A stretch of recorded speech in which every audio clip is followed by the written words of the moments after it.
मसीह में सबको जय मसीह के। आज के संडे के आराधना में आप सबका स्वागत है और हम आराधना में जाएंगे, परमेश्वर की महिमा के लिए गीत गाएंगे और छोटी सी दुआ के साथ। प्रभु जी, हम आपके सन्मुख आते हैं, धन्यवाद देते हैं आज के दिन के लिए, धन्यवाद देते हैं प्रभु आज के विश्राम दिन के लिए। हम आपकी स्तुति आराधना प्रशंसा करते हुए हम आपके सन्मुख आते हैं। हमारे गीत भजन गाना और आज के वचन पे आपकी आशीष हो, यीशु मसीह के नाम से आमीन।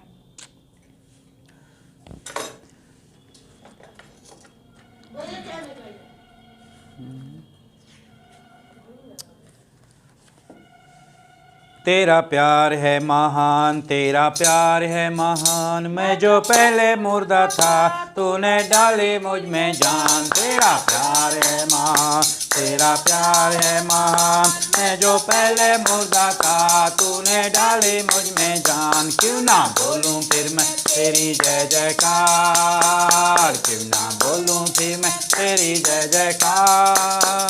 जय जयकार जय जयकार, तूने मेरे लिए क्या कुछ ना किया। जय जयकार जय जयकार, तूने मेरे लिए क्या कुछ ना किया। मेरी सूरत मेरा दिल था खाली, तूने सिंचा उसे ताकि आए हरियाली। मेरी सूरत बिगड़ी थी, मेरा दिल था खाली, तूने सिंचा उसे ताकि आए हरियाली। क्यों ना बोलूं फिर मैं तेरी जय जयकार, क्यों ना बोलूं फिर मैं तेरी जय जयकार। जय जयकार जय जयकार, तूने मेरे लिए क्या कुछ ना किया। जय जयकार जय जयकार, तूने मेरे लिए क्या कुछ ना किया। खुशी आई अभी जिंदगी, तू है जिंदा सा पिया, तूने ये है किया। आई जीवन में खुशी आई अभी जिंदगी, तू है जिंदा सा पिया, तूने ये है किया। क्यों ना बोलूं फिर मैं तेरी जय जयकार, क्यों ना बोलूं फिर मैं तेरी जय जयकार। जय जयकार जय जयकार, तूने मेरे लिए क्या कुछ ना किया। जय जयकार जय जयकार, तूने मेरे लिए क्या कुछ ना किया। अपनी रूह से भर दिया, मुझको दी ताकि दूं मैं गवाही तेरे जी उठने की। अपनी रूह से भर दिया, अपनी शक्ति मुझको दी ताकि दूं मैं गवाही तेरे जी उठने की। क्यों ना बोलूं फिर मैं तेरी जय जयकार, क्यों ना बोलूं फिर मैं तेरी जय जयकार। जय जयकार जय जयकार, तूने मेरे लिए क्या कुछ ना किया। जय जयकार जय जयकार, तूने मेरे लिए क्या कुछ ना किया। मेरे लिए क्या कुछ ना किया। हालेलुया। मैं अपनी आत्मा दिया है ताकि हम आत्मा के अनुसार चलें, आत्मा के अनुसार बोलें, वचन के अनुसार अपने जीवन को जिएं। आज हम निकालेंगे याकूब की पत्री, उसका 3 अध्याय 1 से लेकर 12 पद तक मैं पढ़ूंगा। हे मेरे भाइयों, तुम में से बहुत उपदेशक ना बने, क्योंकि हम जानते हैं कि हम उपदेशक भी दोषी ठहरेंगे। इसलिए कि हम सब बहुत बार चूक जाते हैं। जो कोई वचन में नहीं चूकता वही तो सिद्ध मनुष्य है और सारी देह पर लगाम लगा सकता है। जब हम अपने वश में करने के लिए घोड़े के मुंह में लगाम लगाते हैं तो हम उसकी सारी देह को भी घुमा सकते हैं। देखो, जहाज भी अदापि ऐसा बड़ा होता है और प्रचंड वायु से चलाया जाता है तो भी एक छोटी सी पतवार के द्वारा माझी की इच्छा के अनुसार घुमाया जाता है। वैसे ही जीभ भी एक छोटा सा अंग है और वह बड़ी बड़ी डींगें मारती है। और देखो, थोड़ी सी आग से कितने बड़े वन में आग लगा देती है। जीभ भी एक आग है। जीभ हमारे अंगों में अधर्म का एक लोक है, हमारी सारी देह पर कलंक लगाती और जीवन गति में आग लगा देती है। नरक कुंड की आग से जलती हुई रहती है, क्योंकि हर प्रकार के वन, पशु, पक्षी और रेंगने वाले जंतु और जलचर तो मनुष्य जाति के वश में हो सकते हैं और हो भी गए हैं, पर जीव को मनुष्य में से कोई वश में नहीं कर सकता। वह एक ऐसी बला है जो कभी रुकती नहीं, वह प्राणनाशक विष से भी भरी हुई है। इसी से हम प्रभु और पिता की स्तुति करते हैं और इसी से मनुष्यों को जो परमेश्वर के स्वरूप में उत्पन्न हुए हैं श्राप देते हैं। एक ही मुंह से धन्यवाद और श्राप दोनों निकलता है। हे मेरे भाइयों, ऐसा नहीं होना चाहिए। क्या एक सोते के मुंह से मीठा और खरा जल दोनों निकलता है?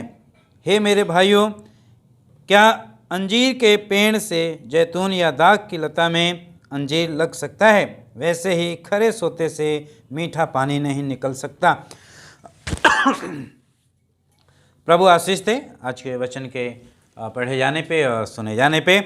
जैसे कि हम परमेश्वर के वचन को देख रहे हैं, सीख रहे हैं, याकूब की पत्री का हम लोग अध्ययन कर रहे हैं, मनन कर रहे हैं और परमेश्वर सिखा रहा है। जैसे मैंने बार बार बताता आया हूँ कि याकूब की जो पत्री है ये व्यवहारिक पत्री है जो हमें प्रतिदिन के जीवन के बारे में हमें चिताती है, बताती है कि हमें कैसे अपने जीवन को परमेश्वर के भय में होकर चलना है, परमेश्वर की उपस्थिति में बने रहना है। और आज का जो हमारा मुख्य विषय है, जो शीर्षक है जिसके ऊपर हम सीखेंगे, परमेश्वर के भय में होकर बोलें, परमेश्वर के भय में होकर बोलें। तो आज का हमारा जो है मुख्य विषय यही है।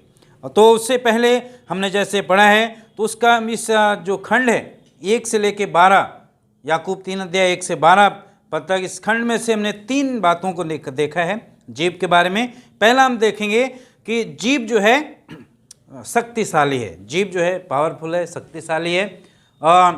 जीव के बारे में हम देखेंगे कि लिखा है सबसे पहली बात, जबकि परमेश्वर का वचन कहता है भाइयों, याकूब बताते हैं, सेवकों के लिए बताते हैं, प्रभु के दासों के लिए, प्रभु के खादिमों के लिए, विश्वासियों के लिए, हर एक जन के लिए जो प्रभु के कलाम को लेकर खड़ा होता है। वो कहते हैं बहुत से उपदेशक ना बने, क्योंकि हम जानते हैं उपदेशक बहुत सारी बातों में दोषी ठहराए जाएंगे, बहुत सारी बातों में चूक जाते हैं। और आज परमेश्वर हमें बताना चाहते हैं कि उपदेशक के ऊपर बहुत बड़ी जिम्मेदारी है। एक जो प्रभु का दास है, प्रभु का खादिम है, प्रभु का सेवक है, एक शिक्षा लिखा है, हमारे पास एक गंभीर जिम्मेदारी है, एक महत्वपूर्ण जिम्मेदारी है। हमें परमेश्वर के वचन की सेवा दी गई है। हम परमेश्वर के राज के भंडारी हैं, हम प्रभु के भेद के भंडारी, उसके राज लिखा है, हम राजदूत हैं, परमेश्वर के राजदूत हैं, हम परमेश्वर के राजदूत हैं। और इसीलिए लिखा है कि बहुत से उपदेशक ना बने, क्योंकि बहुत सारी बातों में चूक जाते हैं। हमें परमेश्वर के वचन का ज्ञान नहीं है, हमें परमेश्वर के वचन का कुछ नॉलेज नहीं है, और बहुत से लोग उपदेशक बन जाते हैं, बहुत से लोग शिक्षा देने लगते हैं, लेकिन परमेश्वर का वचन कहता है नहीं, वो क्या करते हैं, बहुत सारी बातों में चूक जाते हैं। जब चूक जाएंगे परमेश्वर के वचन से तो क्या होगा, परमेश्वर अपने वचन के द्वारा ही न्याय करेगा। जो आप बोलते हैं, जो आप कहते हैं, उसी के द्वारा परमेश्वर न्याय करेगा। प्रभु ने कहा अपने ही बातों के द्वारा दोषी और निर्दोष ठहराया जाएगा, अपने ही बातों के द्वारा। इसलिए हमें बड़े सावधानी के साथ, जब हम प्रभु के दास हैं, प्रभु के खादिम हैं, प्रभु के सेवक हैं, प्रभु के जन हैं, प्रभु के वचन को, कलाम को लेके जब खड़े होते हैं तो बड़ी सावधानी के साथ, बड़ी सतर्कता के साथ हमें बोलने की ज़रूरत है। हमें गंभीरता के साथ, हमें बहुत ज़रूरी है। हम जब प्रभु के वचन को सिखाते हैं तो सबसे पहले हम खुद को सीखना ज़रूरी है। जब हम दूसरे को सिखा रहे हैं तो परमेश्वर के वचन हमसे पहले बात करता है। जैसे यजरा 7:10 में लिखा है, उसने वचन सीखने में मन लगाया, उस पर चला, फिर सिखाया। तो वो हमारे लिए महत्वपूर्ण है। सीखें, चलें और सिखाएं, ये 3 स्टेप हैं। सीखें, चलें और सिखाएं। पहले हमें अपने जीवन में उसे लागू करना है। अपने परमेश्वर के वचन, मेरे अंदर कोई कमी तो नहीं, जो मैं सिखा रहा हूँ मेरे अंदर कोई कमी तो नहीं है, इसलिए उस कमी को निकालने की जरूरत है। उसे अपने जीवन से दूर करें, खुद को लागू करें। ऐसा नहीं होना चाहिए कि नहीं ये मेरे लिए नहीं है, उनके लिए जो विश्वास करते हैं। नहीं, प्रभु का वचन जीवित है, वो हमसे बात करता है। जो प्रभु का कलाम को लेके खड़ा होता है, प्रभु उससे बात करता है, उससे पहले बात करता है, उसके बाद दूसरे। पहले हमें जांचने की ज़रूरत है अपने आप को, हम कहीं हमारे अंदर कोई कमी तो नहीं है। हम शिक्षा देने के लिए बुलाए गए हैं। यदि हम परमेश्वर के वचन की सेवकाई के लिए बुलाए गए हैं तो हमें गंभीरता के साथ प्रभु के जो वचन की सेवा है, उपदेश बनाया परमेश्वर ने, हमें उपदेशक शिक्षक बनाया है, हमें बड़ी गंभीरता के साथ उसमें बने रहने की ज़रूरत है। तो हमें, जैसे हमने देखा कि परमेश्वर के भय में होकर हमारे जुबान से कोई ऐसे शब्द ना निकलें जिससे कि परमेश्वर आप प्रसन्न हो, सुनने वाले आप प्रसन्न हो, किसी को ठोकर का कारण न बने। और इसीलिए आज जीभ के बारे में बोला गया है कि परमेश्वर के भय में होकर बोलें। लिखा है इसलिए कि हम सब बहुत बार चूक जाते हैं, जो कोई वचन में नहीं चूकता वही तो सिद्ध मनुष्य और सारी देह पर लगाना। बहुत सारी बातों में हम चूक जाते हैं, बहुत सारी बातों में, लेकिन हमें अपने आप को जांचने की ज़रूरत है ना। जीभ के बारे में लिखा है कि हम जीभ को कंट्रोल, मतलब जीभ के बारे में घोड़े के उदाहरण दिया गया है, एक जहाज़ का उदाहरण दिया गया है कि जब घोड़े के मुंह में लगाम लगाते हैं तो उसके पूरे शरीर को हम कंट्रोल कर लेते हैं। एक जहाज़ बहुत बड़ा होता है, लेकिन एक पतवार, एक माझी के द्वारा उसे नियंत्रण में किया जाता है। और इसीलिए एक जीभ के बारे में प्रभु हमें बता रहा है कि हम मनुष्य क्या है, उस जीभ को कंट्रोल अपने वश में नहीं कर पाता है। बहुत कुछ जो मुंह में आता है बोल देता है। इसीलिए प्रभु का दास कहते हैं कि भाइयों, तुम में से बहुत उपदेशक ना हो, बहुत सारी बातों में चूक जाते हैं। हम जांचते नहीं हैं, देखते नहीं हैं, कह के चले जाते हैं, भूल जाते हैं। तो हमें अपने आप को जांचने की ज़रूरत है, हमें अपने आप को देखने की ज़रूरत है, मेरे अंदर कोई कमी तो नहीं है। बड़ी जिम्मेदारी, बहुत ही महत्वपूर्ण जिम्मेदारी प्रभु ने हमारे और प्रभु अपने लोगों के ऊपर, विश्वासी से लेकर हर एक प्रभु के दास दासी के ऊपर बहुत बड़ी जिम्मेदारी दी है। वचन की सेवा की जिम्मेदारी दी है, शिक्षा की जिम्मेदारी दी है। हमें उसे सही तरीके से कार्य में लाना है। दूसरा हम स्टेप देखेंगे उसका 3 अध्याय उसके 6 से 8 पद तक। जीभ पतित है, जीभ पतित है, ठीक है। 6 पद से, जैसे 5 पद से मैं शुरू करूँगा। जीभ जो है बड़ी बड़ी डींगे मारती है। एक छोटी सी जीभ है लेकिन बड़ी बड़ी डींगे मारती है, बहुत बड़ी बातें कह देती है। और एक छोटे से बन में वो क्या कर देती है, आग लगा देती है। एक, हाँ, छोटी सी जीभ है और एक बड़े बन में क्या करती है, आग लगा देती है। बड़ी बड़ी डींगे मारती है और बहुत कुछ बोलती है। इसलिए प्रभु चाहता है कि हम प्रभु के लोग हैं, प्रभु के बेटा बेटी हैं, प्रभु के हम संतान हैं। हम जो भी बोलते हैं बोलें, वो प्रभु के भय में होकर बोलें, प्रभु की उपस्थिति में होकर बोलें। ऐसा नहीं होना चाहिए कि हम जो आया मुंह में बोल दिया। नहीं, ये जीभ के बारे में, इसके बारे में आगे हम देखेंगे क्या क्या है उसके बारे में। 6 पद में लिखा है जीभ भी एक आग है। पहली बात क्या है, जीभ क्या है, एक आग है। एक आग, एक यो आती आग होती है जिसे लगाया जाता है, और जिससे माचिस की तीली में जब जलाते हैं तो आग जलती है, तो हम किसी चीज को जलाते हैं।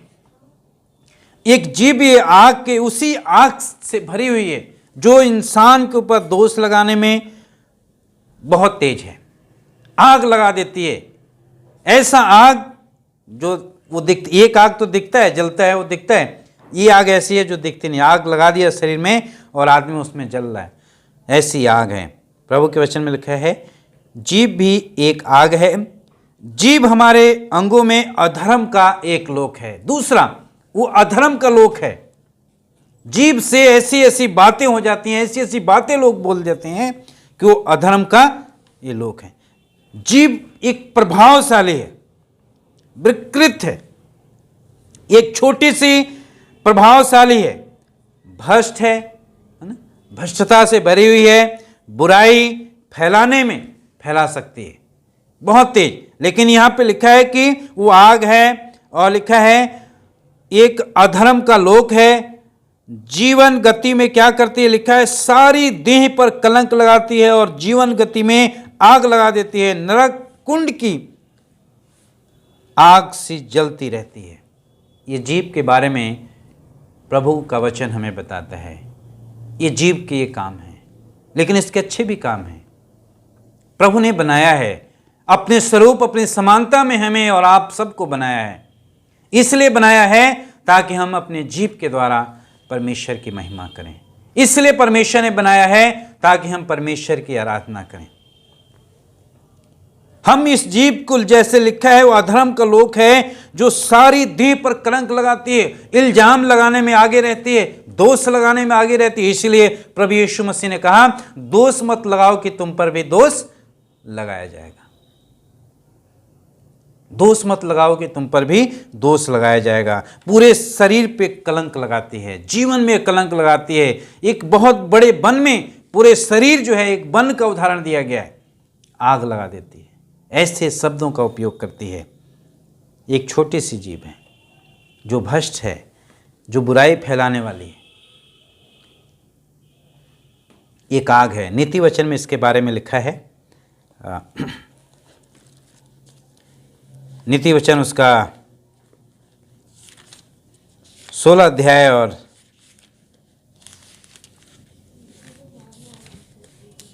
27 पद में हम पढ़ेंगे। लिखा है यहाँ पे, अधर्मी मनुष्य बुराई की युक्ति निकालता है और उसके वचनों से आग निकल जाती है। उसके वचन से, उसका जो वचन, उसके जो शब्द हैं, जो बोलता है, डंक जीभ के द्वारा जो बोलता है, क्या करता है, वो आग निकलती है, आग उगलती है, आग बोलता है अधर्मी व्यक्ति। तो हमें कैसा बनना है? हमें प्रभु के स्वरूप में हम बनाए गए हैं। हम प्रभु के स्वरूप में गए। हम किसी के ऊपर दोष लगाने के लिए नहीं, किसी को जीवन में आग लगाने के लिए नहीं। हमारे जीव परमेश्वर की महिमा के लिए इस्तेमाल होने चाहिए, परमेश्वर की महिमा के लिए स्थान होना चाहिए। लिखा है 7 पद में जब हम पढ़ते हैं, लिखा है क्योंकि हर प्रकार के जीव जंतु, लिखा है पक्षी, रेंगने वाले जंतु, जलचर तो मनुष्य जाति के वश में हो सकता है और हो भी गए हैं, पर जीव को मनुष्य में से कोई भी वश में नहीं कर सकता। वे एक ऐसी बला है जो कभी रुकती नहीं और प्राणनाशक विष से भरी हुई है।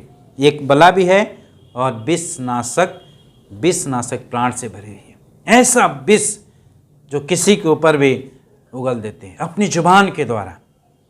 प्रियो, परमेश्वर ने हमें और आपको इसलिए बनाया है ताकि हम इस जीव के द्वारा परमेश्वर की महिमा करें, परमेश्वर की महिमा करें।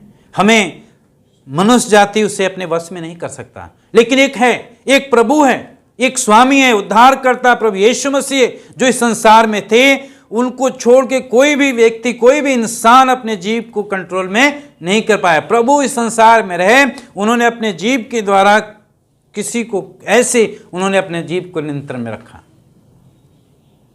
जबकि हम देखते हैं अब्राहम से भी गलती हुई, उसने भी, अब्राहम ने भी वो नियंत्रण में नहीं रख पाया।